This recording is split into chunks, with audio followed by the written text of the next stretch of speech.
Hello students, তোমাদের Sayan tuition সেন্টারে সবাইকে স্বাগত জানাচ্ছি। তোমাদের যাদের যাদের ফার্স্ট সেমিস্টারের ডিএসসি পল সায়েন্স আছে, থার্ড সেমিস্টারের মাইনর পল সায়েন্স আছে, তাদের জন্য আজকের ক্লাসটি খুবই গুরুত্বপূর্ণ। স্বাধীনতার বিভিন্ন রূপ, এটা তোমাদের সিলেবাসে আছে। ফার্স্ট সেমিস্টারের ডিএসসি সিলেবাসও আছে, ফার্স্ট সেমিস্টারের মাইনর সিলেবাসও আছে এবং থার্ড সেমিস্টারের মাইনর সিলেবাসও কিন্তু আছে। স্বাধীনতার বিভিন্ন রূপ, এটা একটা ভেরি ভেরি ইম্পর্টেন্ট কোশ্চেন। তো স্বাধীনতার বিভিন্ন রূপ যখন আলোচনা করবে তোমরা, তখন যদি এটা পরীক্ষায় আসে, তবে তোমরা এভাবে পয়েন্টগুলো করবে যে স্বাধীনতার বিভিন্ন রূপ হয়। সেই রূপগুলো হলো স্বাভাবিক স্বাধীনতা, সামাজিক স্বাধীনতা, ন্যায়সঙ্গত স্বাধীনতা, আইনসঙ্গত স্বাধীনতা, সাম্প্রদায়িকগত স্বাধীনতা, নৈতিক স্বাধীনতা এবং জাতীয় স্বাধীনতা। তো এই স্বাধীনতার যে প্রকারভেদগুলো করলাম আমরা, তো এই প্রকারভেদগুলোকে একটু হালকাভাবে হালকাভাবে লিখলেই হবে। এটা আলোচনা করলে তোমরা যদি পরীক্ষায় আসে, যদি তোমরা পরীক্ষায় লিখতে যাও টোটাল প্রশ্নটা, সেই টোটাল প্রশ্নটা অনেক বড় হয়ে যাবে। কিন্তু 6 নম্বরের জন্য এটা আসবে। 6 নম্বরের জন্য আসলে এই যে আমি যেই পয়েন্টগুলো বললাম, সেই পয়েন্টগুলোর মধ্যে আলোকপাত করবে, সেই পয়েন্টগুলো একটু বিশ্লেষণ করবে। একটু বিশ্লেষণ করে আমি বলে দিচ্ছি কীভাবে লিখবে। যে স্বাধীনতার বিভিন্ন রূপের কথা রাষ্ট্রবিজ্ঞানীরা তুলে ধরেন। মোটামুটিভাবে স্বাধীনতার যে রূপগুলোর আমরা দেখতে পাই, সেগুলি হলো স্বাভাবিক স্বাধীনতা, সামাজিক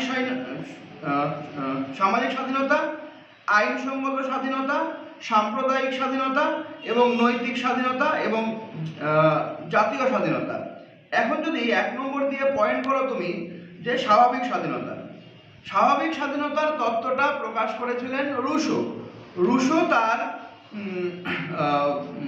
বইয়ের মধ্যে স্বাভাবিক স্বাধীনতা সম্বন্ধে অনেক কিছু বলে গেছেন। রুশোর মতে মানুষ জন্মগতভাবে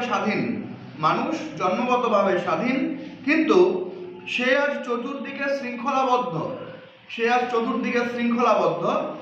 যখন রাষ্ট্র সৃষ্টি হয়নি, তখন যে স্বাধীনতা বিরাজ করত তাকেই স্বাভাবিক স্বাধীনতা বলে। রাষ্ট্র যখন ছিল না, রুশোর মতে রাষ্ট্র যখন ছিল না, তখনও মানুষ স্বাধীনতা কিছু কিছু ভোগ করতেন। সেই স্বাধীনতাকে বলা হচ্ছে স্বাভাবিক স্বাধীনতা। 2 নম্বর পয়েন্ট করবে সামাজিক স্বাধীনতা। দেখো, আমরা সমাজের মধ্যে বাস করি, আমাদের সামাজিক কিছু কিছু স্বাধীনতা আছে বলে সব রাষ্ট্র দার্শনিকরা মনে করেন যে সামাজিক রীতিনীতি, ঐতিহ্য ও নৈতিকতার দ্বারা সংরক্ষিত স্বাধীনতাকে সামাজিক স্বাধীনতা বলা হয়। কি বললাম? যে সামাজিক রীতিনীতি, ঐতিহ্য এবং নৈতিকতার ভিত্তিতে সংরক্ষিত স্বাধীনতাকে সামাজিক স্বাধীনতা বলে। তবে সামাজিক স্বাধীনতা এক সমাজ থেকে অন্য সমাজে পরিবর্তিত হতে পারে, একটা সমাজ থেকে আরেকটা সমাজে পরিবর্তিত হতে পারে। তো অনেক সময় সামাজিক স্বাধীনতা অমানবিক স্বাধীনতায় পর্যালোচিত হয়। কি বললাম? যে অনেক সময় সামাজিক স্বাধীনতাগুলো অমানবিক স্বাধীনতায় পর্যবসিত হয়। যেমন উদাহরণ হিসেবে বলা যায় যে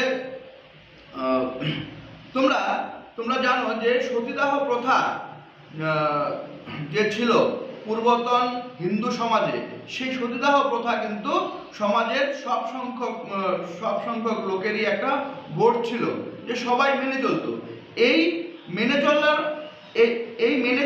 এই যে সতীদাহ প্রথা চালু থাকবে, এটাই হলো সামাজিক স্বাধীনতা। কিন্তু এই সামাজিক স্বাধীনতার ক্ষেত্রে পরবর্তীকালে দেখা যায় এটা অমানবিক। তো কি বললাম? সামাজিক স্বাধীনতা কোনো কোনো ক্ষেত্রে অমানবিকও পর্যবেসিত হয়। তো সামাজিক স্বাধীনতার পয়েন্ট শেষ হয়ে গেল। এখন হলো আইনসঙ্গত স্বাধীনতা। আইনসঙ্গত স্বাধীনতা বলতে আধুনিক রাষ্ট্রে যে স্বাধীনতা নাগরিকরা ভোগ করেন, তাকে আইনসঙ্গত স্বাধীনতা বলে। যেমন আমাদের সংবিধানে, ভারতীয় সংবিধানে কিছু কিছু মৌলিক অধিকার আছে, কিছু কিছু মৌলিক কর্তব্য আছে, এগুলো হলো আইনগত স্বাধীনতা। এই মৌলিক অধিকার, এই মৌলিক কর্তব্যগুলো যে আমাদের যে রাষ্ট্র কর্তৃক, সংবিধান কর্তৃক আমাদের দিয়েছে, সেটা হলো আইনগত স্বাধীনতা। তো এই আইনগত স্বাধীনতা কিন্তু তুমি জন্মগ্রহণের পরের থেকেই তোমার শুরু হয়ে যায়। তো আইনগত স্বাধীনতা চলে গেল। সম্প্রদায়গত স্বাধীনতা। প্রাচীন গ্রীসে স্বাধীনতার ধারণাকে সাম্প্রদায়িক স্বাধীনতা বলে আখ্যা দেওয়া হয়েছে। গ্রিকরা ব্যক্তিগত জীবনে যাবতীয় নিয়ন্ত্রণ থেকে মুক্তির স্বাদ পেতে নিজেদের দ্বারা নিজেরাই শাসিত হতে চাইতেন। অনেকে মনে করেন আধুনিক জাতীয় স্বাধীনতার ধারণা থেকেই সৃষ্টি সম্প্রদায়গত স্বাধীনতা। তো সম্প্রদায়গত স্বাধীনতা বর্তমান যুগে এই প্রকারের আছে যে আমি যে কোনো ধর্ম, যে কোনো বর্ণ, মানে যে কোনো ধর্ম গ্রহণ করতে পারবো, যে কোনো ধর্ম বর্জন করতে পারবো। আমি হিন্দু, মুসলিম, খ্রিস্টান, জৈন যাই হই না কেন, আমার একটা সম্প্রদায় আছে, সেই সম্প্রদায় থেকে অপর সম্প্রদায়ের মধ্যে আমি ট্রান্সফার হতে পারবো, সেটা হলো সম্প্রদায়গত স্বাধীনতা। এবার আসো নৈতিক স্বাধীনতা।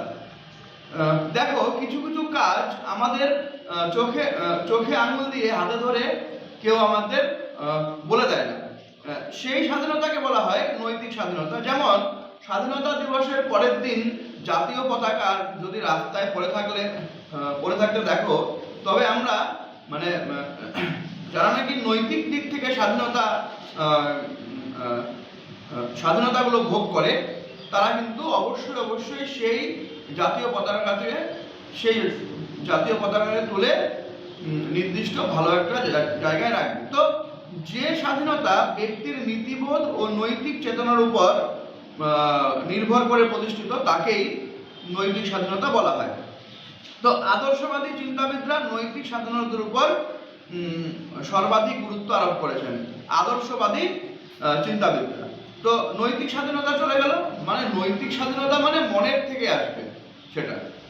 আর জাতীয় স্বাধীনতা, শেষ পয়েন্ট যদি আলোচনা করি, কোনো পরাধীন দেশে মুক্তি লাভ করে, তখন জাতীয় স্বাধীনতার আস্বাদ লাভ করে। জাতীয় স্বাধীনতা কি? মানে আমাদের দেশের মানুষ, মানে ধরো ভারত একটা দেশ, ভারতের সব মানুষ সমানভাবে তোমার জাতীয় পতাকাকে সম্মান, তারপরে তোমার জাতীয় সঙ্গীতকে সম্মান, এইসব কাজগুলো যদি সবাই করে, তবে আমরা জাতীয় স্বাধীনতা ভোগ করব। তো 1947 সালের 15ই আগস্ট ভারতবর্ষ আমাদের স্বাধীন হয়েছিল। তারপর থেকে কিন্তু আমরা জাতীয় স্বাধীনতাগুলো ভোগ করে চলছি।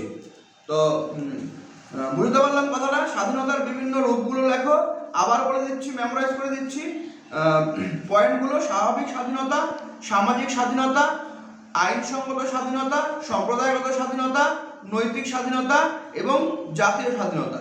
6 নম্বরের জন্য এতটুকু আলোচনা করলেই তোমাদের নোটটা উন্নত মানের নোট হবে। সবাইকে অনেক ধন্যবাদ। চ্যানেলটি যদি ভালো লাগে তাহলে শেয়ার করে দিও।